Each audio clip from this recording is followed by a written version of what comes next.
अध्यात्म विज्ञान कोई धर्म या संप्रदाय नहीं है, ये स्पिरिचुअल साइंस है जो कुदरत के कानून पर आधारित है। ये विज्ञान पूरे ब्रह्मांड के सभी रहस्यों को उजागर करता है और जीवन के सभी पहलुओं को समझने के लिए एक नई दृष्टि देता है।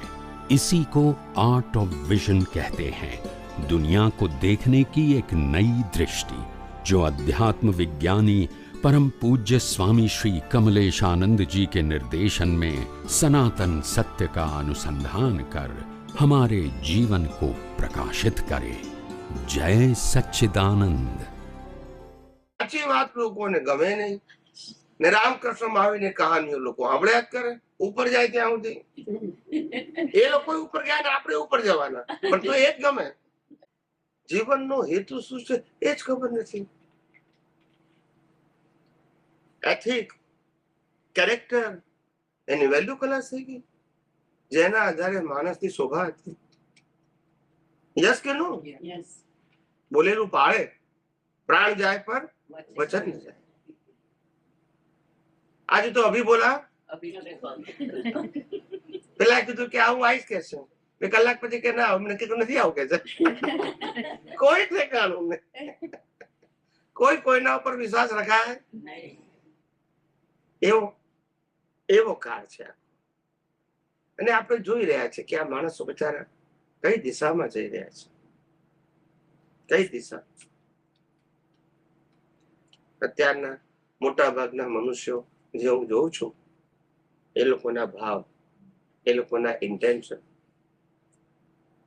એ બધા 2 માંથી 4 પગમાં જાય એવા છે। બધા 2 પગે ફેરથી ભેગા થવાના એવા લક્ષણો છે। શું છે લક્ષણ?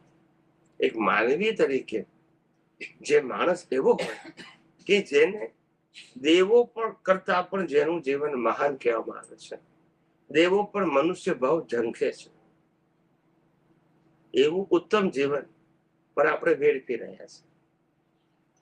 આ 5 ઇન્દ્રિયોના વિષયોમાં વેડફી રહ્યા છે। કોઈ બેનિફિટ નથી, કોઈ બેનિફિટ નથી। એટલે 5 ઇન્દ્રિયોના વિષયો છે એનો વાંધો નથી, પણ વિષયોમાં અંદરથી આનંદ આવે છે ત્યાં વાંધો છે। વિષયો બહારના છે તે તમારો ઉદય કર્મ છે, પણ આનંદ આવે છે ને પછી ખબર પડવી જોઈએ કે આમાંથી આનંદ આવે તો પછી આમાંથી કેવી રીતે આવશે। બોલતા નથી। આની હાજરી છે અને સંજોગોની હાજરી છે, પણ તમને સંજોગમાંથી આનંદ આવશે તો આત્મામાંથી આવશે?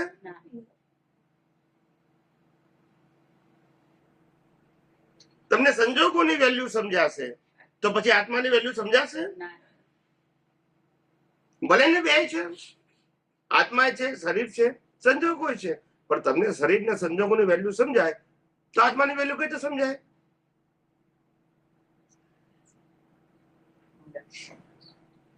ખ્યાલ આવ્યો? કેટલા અવતાર કાઢી નાખ્યા।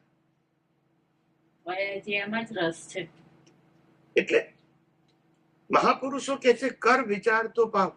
વિચાર તો કરતો હું કોણ છું, ક્યાંથી થયો, શું સ્વરૂપ છે મારું, કરું કોણ, આ સંબંધે વર્ગણા એ રાખવું એ કે પરહરું, એનો વિચાર વિવેક પૂર્વક શાંત ભાવે મેં કર્યા તો સર્વ આત્મિક જ્ઞાનના સિદ્ધાંત તત્વ અનુભવે।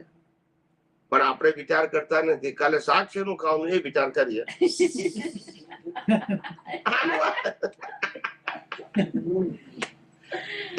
તો શું થાય? પછી આખી જિંદગી આમાં જ કાઢી નાખી। વિચાર કરો। દોડા પડે શું કરવાનું? દોડા પડે તો કોઈ સંજોગ આવ્યો જ નહીં, અત્યારે તમે કશું સમજાવતા બેસી રહ્યા છો, અમે બેસી રહી, શું કરવાનું? તે આત્માની જાગૃતિ માટે સંજોગોની ક્યાં જરૂર છે?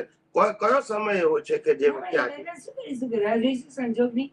અરે હું કહું છું કે આત્મા છે એ કાયમ નો સંજોગ છે ને, કરવાનું શુદ્ધાત્મા છે એવું તો કરવું જ પડે ને, બોલવાની હા અવેરનેસ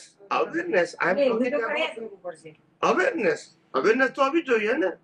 કશું કરતા નથી તો પછી હું શુદ્ધાત્મા છું। આપણા શરીરની અવેરનેસ નથી આપણને? ના ત્યારે તો છે પણ એમ કે તમે નહીં, પણ 24 કલાક હોય છે નથી હોતી. હું અવેરનેસ ની વાત કરું છું. આપણે ચેન્ટિંગ કરીએ છીએ, હું ચંદુલાલ છું, હું ચંદુલાલ, ચેન્ટિંગ કરીએ છીએ. આપણે જાગૃતિમાં છે, આ શરીર છે બરાબર છે, પણ કોઈએ કીધું કે ચંદુલાલમાં અક્કલ નથી, તરત જાગૃત થઈ ગયા. કેમ? કારણ કે જાગૃતિ છે, એમાં ચેન્ટિંગ ની જરૂર એવી આત્માની જાગૃતિ હોય, જો એમ કહેવા માંગુ છું. મનમાં તો રાખવું જ પડે ને કાંઈ હાજર. પણ ચંદુલાલ ક્યાં રાખીએ છીએ આપણે? નામધારી રાખીએ છીએ. કર્યા કરીએ તો છે ને દ્રઢ. આ તો અનેક એટલા માટે દ્રઢતા કીધું એ છે. કે આપણો પ્રકૃતિ માટેનો અભ્યાસ એટલો ગાઢ થઈ ગયો કે પોતાના સ્વરૂપનો અભ્યાસ ખલાસ થઈ ગયો. એ અભ્યાસ શરૂ કરવાની જરૂર છે, એની અવેરનેસ ની જરૂર છે. પણ એની અવેરનેસ માટે કરવાનું શું? હા.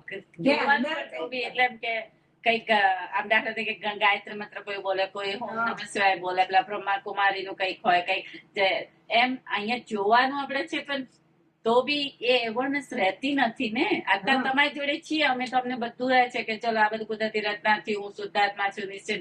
અમારે નથી યાદ કરવું પડતું, નથી. આપણું આ વ્યવહાર જીવન છે, બરાબર છે. રાઈટ. વ્યવહાર જીવનમાં કોઈ પણ પ્રકારનો વ્યવહાર કરીએ, એમાં સેન્ટરમાં અત્યારે પૈસા છે. રાઈટ. કોઈ પણ પ્રકાર, ઘર લેવું, મકાન લેવું, ગાડી લેવી, ખાવું પીવું, કપડા, બધા માટે પૈસા એક કોમન વસ્તુ છે. ખ્યાલ આવ્યો? કોઈ પણ વસ્તુને ભોગવવી છે તો પૈસા તો કોમન વસ્તુ છે. એટલે આપણને પૈસાની વેલ્યુ હોય કે ના હોય, વસ્તુ ગમે તે લઈએ, થ્રુ મની, કરેક્ટ. પૈસા તો ખવાના નથી, પૈસા પહેરવાના નથી, પૈસા ઉપર હું જવાય નહીં, પણ પૈસા વગર ચાલે માટેની વેલ્યુ છે. બોલતા નથી. ભલે બેંકમાં પડ્યા હોય તોય વેલ્યુ છે. ઘરમાં હોવું જરૂરી,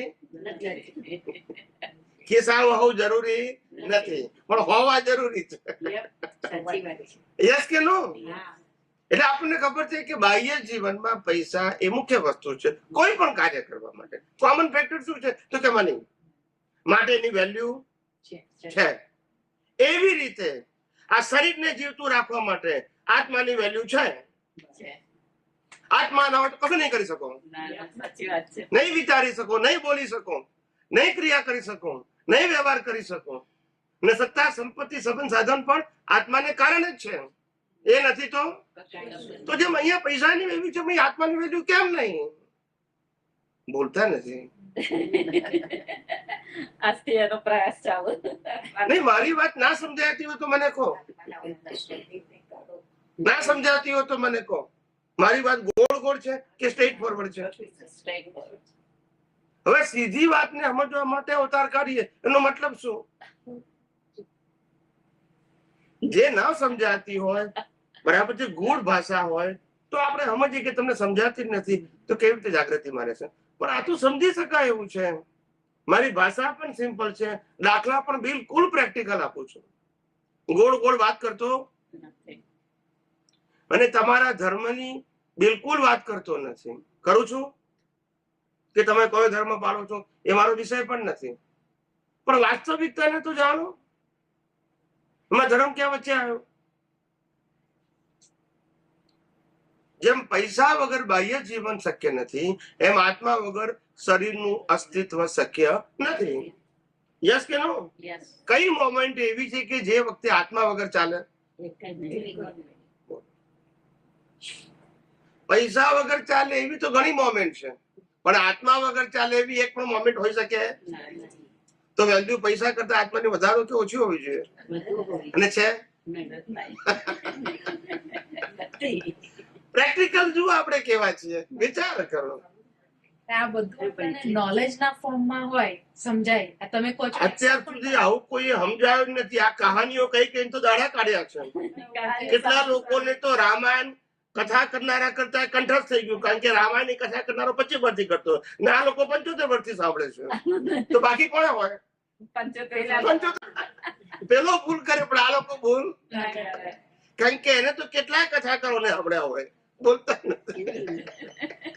નામ જાય આટલું ગાઢ થઈ ગયું હોય સાહેબ જ્ઞાને લોકો.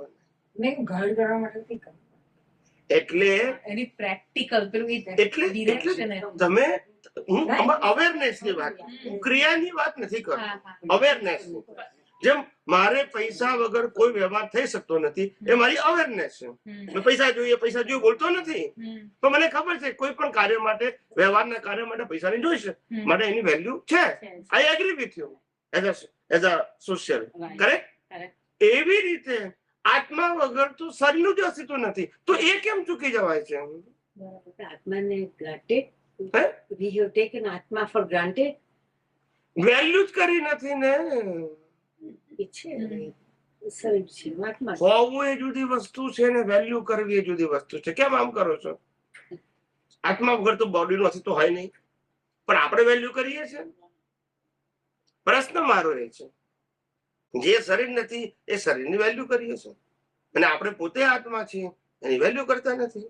આપણા વિઝન ની અંદર એની વેલ્યુ જ નથી. આત્મા શું છે એ જ ખબર નથી પહેલા તો. આત્મા આત્મા શું છે એ જ ખબર નથી. આત્મા શું છે એ ખબર નથી એવું કહીએ છીએ આપણે, પણ પુનર્જન્મને તો માનીએ છીએ. તો પુનર્જન્મ શરીર નો થાય? પાછું આમ ને તો આમ કાન તો પકડે જ પાછળ. આત્માને ના માનતો તો પુનર્જન્મ કેવી રીતે માનવાનો? શરીર ને તો થાય નહીં. કોઈ પણ વાતને તમારે ચેલેન્જ કરવી હોય તો સામે સપોર્ટ તો હોવો જોઈએ. આ લોકો આત્માને નથી માનતા કારણ કે પુનર્જન્મ નથી માનતા અને કર્મના સિદ્ધાંત નથી માનતા, ઓનલી વન લાઈફ ને માને છે. તો એ લોકો બરાબર છે. આપણે તો પુનર્જન્મ ને માનીએ, મેં કરેલા કર્મ મારે ભોગવવા પડે છે એમ માનીએ, અને પછી કેવું આત્મા નથી માનતો કે પોસિબલ હોય?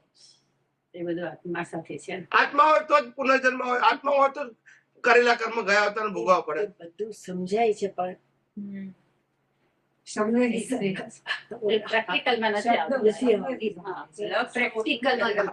હું કહું છું પ્રેક્ટિકલમાં નથી આવતો. એનું કારણ શું છે? સમજાવો. કોઈ પણ વસ્તુ પ્રેક્ટિકલમાં ના આવે એનું કારણ પોતે ફંડામેન્ટલ જાણતો નથી, અને ફંડામેન્ટલ જાણતો નથી અને એમાં પછી ઊંડો ઉતરતો નથી, તો પછી પ્રેક્ટિકલ કેવી રીતે જાણે? આજે આ મોબાઈલ તમને આપી દે પહેલી વખત લાઈફમાં, પણ તમે કોઈ ઓપરેટ કરો, કરી શકો? પછી પેલો કે આમ કરવાનું, આમ કરવાનું, આમ કરવાનું, જેમ જેમ પ્રોબ્લેમ આવે તમે શીખવાડતા, એમાં તમે શીખો ને કે ખાલી આવી ગયેલે શીખી લો. એમ દરેક બાબતનું પહેલા જ્ઞાન જોઈએ અને પછી એપ્લિકેશન જોઈએ, તો જ આપણને એક્સપિરિયન્સ થાય. એમ આત્માનું જ્ઞાન જોઈએ, પછી એપ્લિકેશન જોઈએ, પછી એક્સપિરિયન્સ થાય.